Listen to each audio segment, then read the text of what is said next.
Welcome friends. दोस्तों दिन हो गया आज का 28 मई 2021 शुक्रवार का, और बात करते हैं आज के मुख्य समाचार, ताजा बड़ी खबरें, breaking news headlines. Today breaking news के अंतर्गत देश और दुनिया की 30 बड़ी और महत्वपूर्ण काम की खबरें निकल कर आ रही है, जहां पर दोस्तों हमारे डेली जीवन में बहुत सारे कुछ बदलाव हो रहे हैं। मोदी सरकार ने कुछ बड़ी योजनाएं लागू करी है और इसी के साथ मौसम समाचारों को लेकर कुछ बड़ी खबर सामने आ रही है। दोस्तों एक एक करते हुए जानते हैं देश और दुनिया की दिन भर की तमाम बड़ी और महत्वपूर्ण काम की खबरों की तरफ। ऐसे में बने रहेगा इस वीडियो के साथ आखिर तक। चलिए शुरुआत करते हैं दोस्तों आज की पहली और बड़ी महत्वपूर्ण खबर से। तो दोस्तों एलपीजी गैस सिलेंडर को लेकर बड़ी खबर आ रही है कि दूसरी एजेंसी से भी भरवा सकेंगे गैस का सिलेंडर। सरकार लाने वाली है नया नियम। आपको बता दें दोस्तों कि एलपीजी सिलेंडर की बुकिंग को लेकर जल्द ही देश में एक नया नियम आने वाला है। अब आपको सिर्फ अपनी ही गैस एजेंसी से गैस बुक करवाने की जरूरत नहीं होगी, बल्कि आप दूसरी गैस एजेंसी से भी बुकिंग कर पाएंगे। और पिछले साल 1 नवंबर 2020 से कुछ बदलाव लागू हुए थे, जिसमें गैस सिलेंडर की बुकिंग को ओटीपी बेस्ड किया था और जिससे बुकिंग सिस्टम बेहतर हो सके, सुरक्षित हो सके। यहाँ पर सीधे सीधे शब्दों में आपको बताया दोस्तों कि जैसे माना कि आपके पास एचपी का सिलेंडर है, तो भी दोस्तों अब आप भारत गैस से भी इसको बुकिंग करवा सकते हैं, आईओसी से भी बुकिंग करवा सकते हैं। चाहे किसी भी कंपनी का आपके पास सिलेंडर क्यों ना हो, आप किसी भी एजेंसी से अपना गैस सिलेंडर जो है बुक करवा सकते हैं, सिलेंडर भरवा सकते हैं। तो इस तरह का एक नया नियम जो बहुत ही जल्द देश में लागू हो सकता है। और इसी के साथ दोस्तों अगली खबर सामने आ रही है कि केंद्र सरकार ने देशव्यापी कोरोना प्रतिबंधों को 30 जून तक बढ़ाया। गृह मंत्रालय ने जारी कर दिया नया आदेश।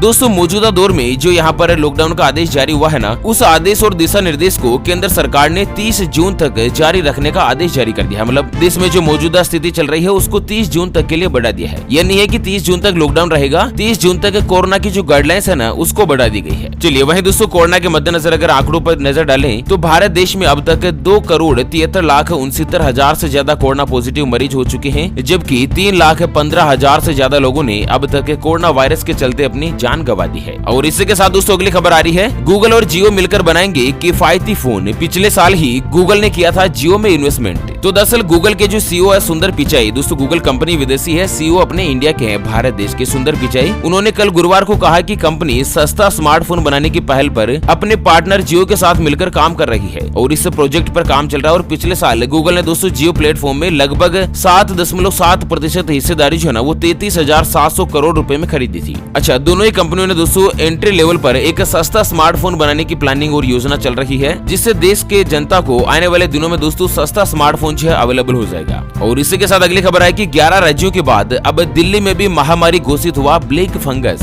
दरअसल दोस्तों कोरोना वायरस की दूसरी लहर का सामना कर रहे देश भारत में अब ब्लैक फंगस के खतरे का एक भयंकर अलर्ट जारी हो चुका है। और यहाँ पर दोस्तों 11 राज्यों के बाद अब देश की राजधानी दिल्ली में भी ब्लैक फंगस बीमारी को महामारी घोषित कर दिया गया है। दिल्ली में ब्लैक फंगस के 600 से ज्यादा मामले सामने आए हैं। और इसी के साथ दोस्तों शुक्रवार को दिल्ली में आपदा प्रबंधन प्राधिकरण की एक अहम बैठक होने वाली है। इस बैठक में मुख्यमंत्री अरविंद केजरीवाल, उप मुख्यमंत्री, उप राज्यपाल वगैरह सब कुछ शामिल रहेंगे। हालांकि दोस्तों देश में कोरोना का जो ग्राफ है, कोरोना के आंकड़े है वो धीरे धीरे कम होते जा रहे हैं, लेकिन इसी बीच ब्लैक फंगस नाम की जो बीमारी है वो दोस्तों महामारी बन चुकी है। महामारी का मतलब क्या है कि बीमारी का फैलाव पूरे देश में होता है। तो अब ब्लैक फंगस भी कुछ इसी तरह से हालात हो रही है। 11 राज्यों में इसे महामारी घोषित कर दी गई है। 12वें नंबर में देश की राजधानी दिल्ली में भी इसको महामारी घोषित कर दिया गया है। और वहीं अगली खबर है कि पंजाब में 10 जून तक बढ़ी कोविड पाबंदियां। निजी वाहन में यात्रियों की संख्या सहित इन चीजों पर मिली राहत। तो दोस्तों पंजाब में कोरोना वायरस की समीक्षा के बाद मौजूदा हालात को देखते हुए कोरोना के प्रतिबंधों को 10 जून तक के लिए बढ़ाए जाने का ऐलान किया है। सक्रिय कोविड मामलों की संख्या और पॉजिटिविटी रेट में गिरावट आने के मद्देनजर पंजाब के जो मुख्यमंत्री है कैप्टन अमरिंदर सिंह जी, उन्होंने दोस्तों प्राइवेट वाहन जैसे कि जो प्राइवेट आदमियों की कार होती है, मोटरसाइकिल होती है, उसमें सवारियों की संख्या की सीमा घटाने के आदेश भी जारी किए हैं। चलिए इसी के साथ दोस्तों अगली खबर आ रही है कि जीत से उत्साहित ममता बनर्जी योगी आदित्यनाथ को देगी टक्कर, कर लिया है कुछ बड़ा प्लान। तो दोस्तों उत्तर प्रदेश में अगले साल विधानसभा के चुनाव होने वाले हैं और इसके चलते सभी दलों ने अपनी अपनी सक्रियता बढ़ा दी है। और इसी बीच मीडिया रिपोर्ट से खबर आ रही है कि ममता बनर्जी जो है वो पश्चिम बंगाल की जीत से उत्साहित होकर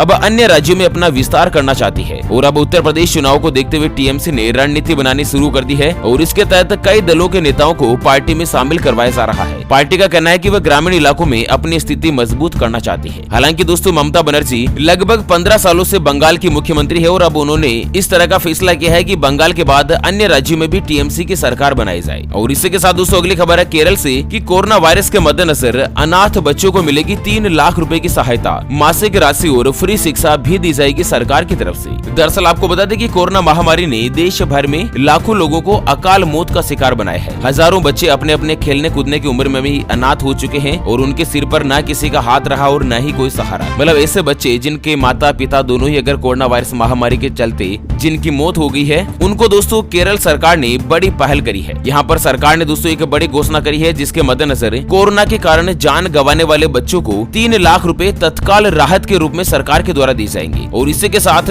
2-2 हजार रुपए की हर महीने की जो मासिक पेंशन है उनको वो भी दी जाएगी। और उन बच्चों के 18वें जन्मदिन तक दोस्तों यहाँ पर 2-2 हजार रुपए मिलते रहेंगे। और साथ ही बच्चों का स्नातक लेवल तक का यानी कि ग्रेजुएशन लेवल तक की जो पढ़ाई है उसका सारा का सारा खर्च राज्य सरकार के द्वारा उठाया जाएगा। कुल मिलाकर दोस्तों भारत देश का सबसे शिक्षित राज्य है केरल, जहाँ पर पहली बार देश में दोस्तों इतनी बड़ी घोषणा की गई है। हालांकि कई राज्य सरकारों ने राहत पैकेज निकाले हैं, लेकिन पहली बार दोस्तों अनाथ हुए बच्चों को 3 लाख रुपए की तत्काल सहायता दी जाएगी। जब तक बच्चा 18 साल का नहीं होगा तब तक 2-2 हजार रुपए हर महीने उनको दिए जाएंगे और ग्रेजुएशन तक की पढ़ाई का खर्च भी सरकार के द्वारा उठाया जाएगा। वैसे दोस्तों आप कौन से राज्य में रहते हैं एक बार बताना जरा वीडियो के नीचे कमेंट बॉक्स में, ताकि आपके राज्य से जुड़ी कोई भी बड़ी खबर होती है तो सबसे पहले हम उसे आप तक लेकर आ सके। चलिए अगली खबर सामने आ रही है कि 1 जून से बदल जाएंगे बैंक, इनकम टैक्स और जीमेल सहित ये सारे नियम। रोजमर्रा के जीवन पर होगा सीधा असर। दोस्तों 1 जून से ही देश में बहुत सारे नए नियम लागू होने जा रहे हैं, जिससे कि 1 जून से चेक से पेमेंट करने का तरीका बदल जाएगा। यहाँ पर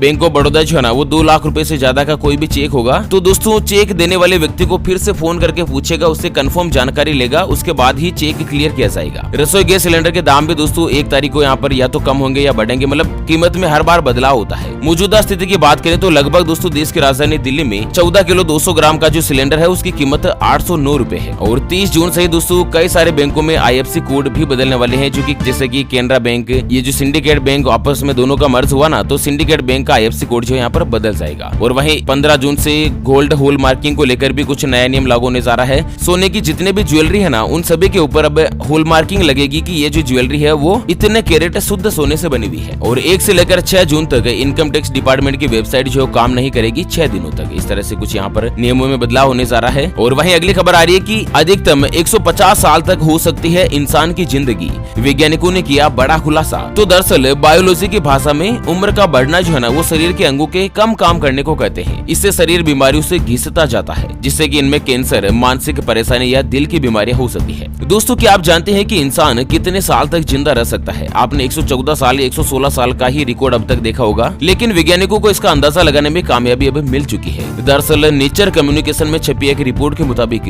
इंसान की जो अधिकतम उम्र है ना वो 150 साल हो सकती है। यानी कि इस रिसर्च में खुलासा हुआ है कि अगर इंसान की सेहत ठीक रहे, उसको कोई भी बीमारी नहीं लगे और परिस्थितियां इंसान के शरीर के अगर अनुकूल रहे, तो वह अधिकतम 150 साल तक जिंदा रह सकता है। इसका मतलब दोस्तों जो आदि मानव होते थे ना उस समय पुराने टाइम पर तो इतनी ज्यादा बीमारियां होती नहीं थी। तो आदि मानव का क्या होता था कि हम इंसान जो है दूसरे जानवरों के, जंगली जानवरों के शिकार बन जाते थे। लेकिन लगभग जो इंसान जिंदगी से संघर्ष करते करते बच जाता था उसकी उम्र जो है ना वो अभी के इंसान से काफी ज्यादा हुआ करती थी। और इसी के साथ अगली खबर सामने आ रही है कि प्रधानमंत्री मोदी जी आज करेंगे उड़ीसा और पश्चिम बंगाल का दौरा, तूफान यास से हुए नुकसान का लेंगे जायजा। तो दोस्तों प्रधानमंत्री नरेंद्र मोदी जी आज चक्रवात यास के प्रभाव की समीक्षा करने के लिए उड़ीसा और पश्चिम बंगाल का दौरा करेंगे। और इससे पहले मोदी जी पहले भुवनेश्वर में उतरेंगे, वहाँ पर वह समीक्षा बैठक करेंगे। फिर वह बालासोर, भद्रक और पूर्वा मेदिनीपुर के प्रभावित इलाकों में हवाई सर्वेक्षण के लिए जाएंगे। और इसके बाद मोदी जी पश्चिम बंगाल में समीक्षा बैठक में भी हिस्सा लेंगे। दरअसल चक्रवाती तूफान यास जो है ना वो दोस्तों पश्चिम बंगाल और उड़ीसा में बहुत ही बड़े लेवल पर कहर बरसाया था। और यहाँ पर दोस्तों अनुमान लगाया जा रहा है कि बंगाल में लगभग 3 लाख घरों को इस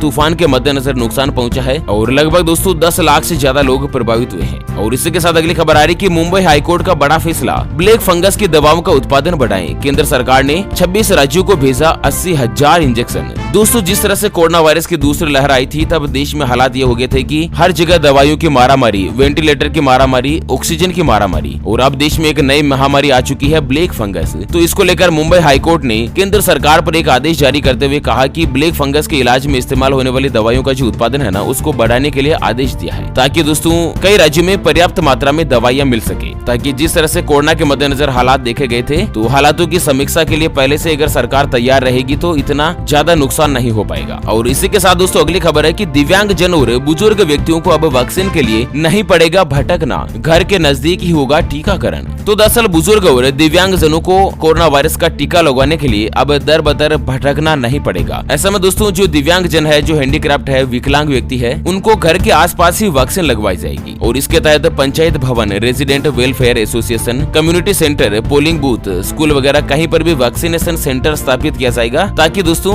बुजुर्ग और दिव्यांग जनों को समस्या ना हो और उनके आने जाने के लिए व्हील चेयर से लेकर अन्य जरूरी सुविधाओं का इंतजाम भी यहाँ पर गवर्नमेंट के द्वारा किया जाएगा। चलिए मौसम समाचारों को लेकर अगली खबर आ रही है कि चक्रवाती तूफान यास का असर इन राज्यों में आज हो सकती है झमाझम बारिश। उत्तर प्रदेश, बिहार और झारखंड में मौसम विभाग ने जारी किया अलर्ट। दरअसल पिछले 2-3 दिनों से चक्रवाती तूफान यास का खतरा मंडरा रहा है और इसका कहर बहुत ही बड़े लेवल पर देखा गया है। पश्चिम बंगाल और उड़ीसा में ज्यादा तबाही हुई है और इसी बीच मौसम विभाग के मुताबिक दोस्तों 30 मई तक उत्तर प्रदेश, बिहार, झारखंड सहित कई राज्यों में गरज के साथ मध्यम से लेकर भारी बारिश और बिजली गिरने की संभावना बताई है। और वहीं दोस्तों अगले 24 घंटों की बात करें तो इस दौरान आंतरिक उड़ीसा, झारखंड, उत्तरी छत्तीसगढ़ के कुछ हिस्से, बिहार के कुछ हिस्सों में मध्यम से लेकर भारी बारिश और गरज के साथ बौछारें पड़ सकती है। पश्चिम बंगाल, पूर्वी उत्तर प्रदेश, सिक्किम, अंडमान निकोबार द्वीप समूह और केरल में हल्की से लेकर मध्यम बारिश के साथ कुछ स्थानों पर भारी बारिश की संभावना मौसम विभाग ने बताई है। और वहीं उत्तर प्रदेश में स्पेशली अलर्ट जारी हुआ है। बिहार और झारखंड में भी मौसम विभाग ने रेड अलर्ट यहाँ पर जारी किया है।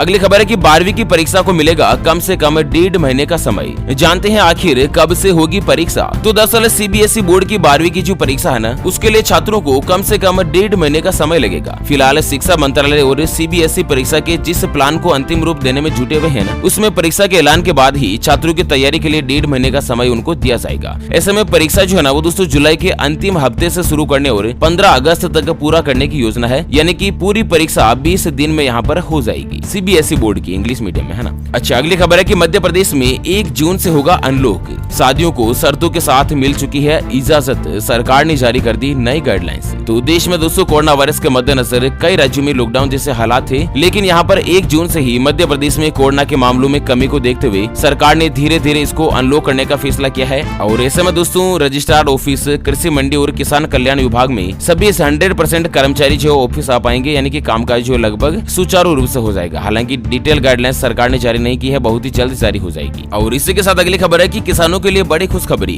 देश में जल्द ही दस्तक देगा मानसून, अच्छी बारिश की रहेगी उम्मीद। तो दोस्तों देश के किसानों के लिए बड़ी खबर है कि चक्रवाती यास के कारण देश के कई हिस्सों में जोरदार बारिश हो रही है और वहीं कहा जा रहा है कि देश में मानसून जो है वो जल्द ही दस्तक दे सकता है। दरअसल मालदीव, कोमोरिन क्षेत्र और श्रीलंका के साथ ही बंगाल की खाड़ी के दक्षिणी और पूर्वी हिस्सों तक दक्षिण पश्चिमी मानसून पहुंच गया है। चक्रवात यास ने इन भागों में मानसून की प्रगति को तेज कर दिया और इसका अगला पड़ाव भारत देश ही है। तो कुल मिलाकर दोस्तों किसानों के लिए बहुत ही जल्द जो है वो मानसून आ सकता है और दक्षिण पश्चिमी मानसून जो है ना वो 31 मई को केरल तट से टकराने की संभावना है। भारतीय मौसम विज्ञान ने इसका अनुमान जताया है। और वहीं दोस्तों अगली खबर में अगर सोने चांदी के ताजा भाव की बात करें तो दोस्तों सराफा बाजार में आज सोने का जो भाव है वो 48,542 रूपए प्रति 10 ग्राम यानी कि प्रति तोला पर है, जबकि चांदी 71,924 रूपए प्रति किलो जो है दोस्तों चांदी का भाव हो चुका है। और वहीं दोस्तों लॉकडाउन को लेकर बड़ी खबर आ रही कि नहीं थम रहा है कोरोना, बंगाल में 15 जून तक बढ़ा दिया गया लॉकडाउन। तो दोस्तों 16 मई को राज्य में लॉकडाउन का फैसला लिया था जो कि 30 मई तक चलना था। अब इसे बंगाल की जो मुख्यमंत्री ममता बनर्जी है उसे दोस्तों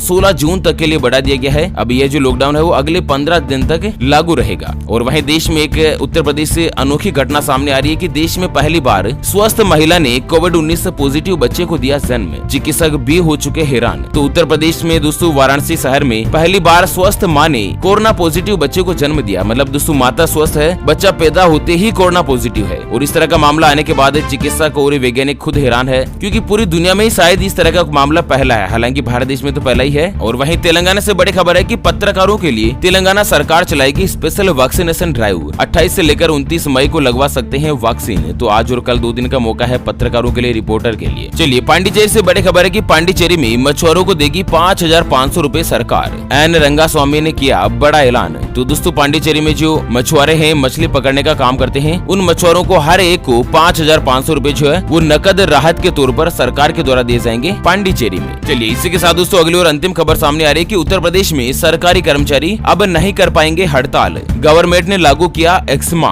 यानी कि कोरोना महामारी के बीच उत्तर प्रदेश में सरकारी कर्मचारियों की कई यूनियन अपनी मांग को लेकर हड़ताल की तैयारी कर रही हैं। तो वहीं सरकार ने उनके खिलाफ सख्त कदम उठा लिया है। यहाँ पर एस्मा कानून को लागू कर दिया है उत्तर प्रदेश की सरकार के द्वारा, जिसके अंतर्गत दोस्तों सभी सरकारी सेवाओं में हड़ताल के ऊपर रोक लगा दी गई है। उत्तर प्रदेश सरकार के अधीन सभी लोक सेवा प्राधिकरण, निगम सहित लगभग सभी गवर्नमेंट डिपार्टमेंट में इस तरह का एस्मा कानून लागू रहेगा। कोई भी सरकारी कर्मचारी जो ना वो दोस्तों अगले 6 महीनों तक हड़ताल नहीं कर सकता है, और जो भी कर्मचारी आदेश का उल्लंघन करेंगे ना उनके खिलाफ सख्त कार्यवाही सरकार के द्वारा की जाएगी। ओके फ्रेंड्स, और इसी के साथ हमेशा की तरह एक नजर डाल लेते हैं आज के माइंड क्विज यानी कि गिवे वाले सवाल की तरफ। तो दोस्तों आज का माइंड क्विज वाला सवाल आप स्क्रीन पर देख पा रहे हैं। भारत देश की पवित्र नगरी अयोध्या में कौन सी नदी बहती है? जी हाँ दोस्तों, दोबारा सुन लीजिएगा। श्री राम की जन्मभूमि अयोध्या में कौन सी नदी बहती है? ऑप्शन ए गंगा नदी, ऑप्शन बी सरयू नदी। तो फटाफट से लिखना है क्वेश्चंस का सही जवाब इस वीडियो के नीचे कमेंट बॉक्स में, और हाँ सही जवाब देने वाले किसी एक खास कमेंट्स को सेलेक्ट किया जाएगा हमारी ओपीएस न्यूज टीम की तरफ से, और उसे दिया जाएगा एक JBL कंपनी का शानदार ब्लूटूथ स्पीकर, वो भी बिल्कुल फ्री। और हाँ, विजेता की जो घोषणा है वो हमारे कल के वीडियोस में की जाएगी। ऐसे में चैनल को सब्सक्राइब नहीं किया है तो जल्द से जल्द कर लीजिएगा। चलिए इसी के साथ फिलहाल के लिए इस वीडियो को यहीं पर देते हैं विराम। फिर से होंगे हाजिर एक और नई और ताजा तरीन ब्रेकिंग न्यूज हेडलाइंस के साथ। तब तक के लिए जय हिंद, जय भारत।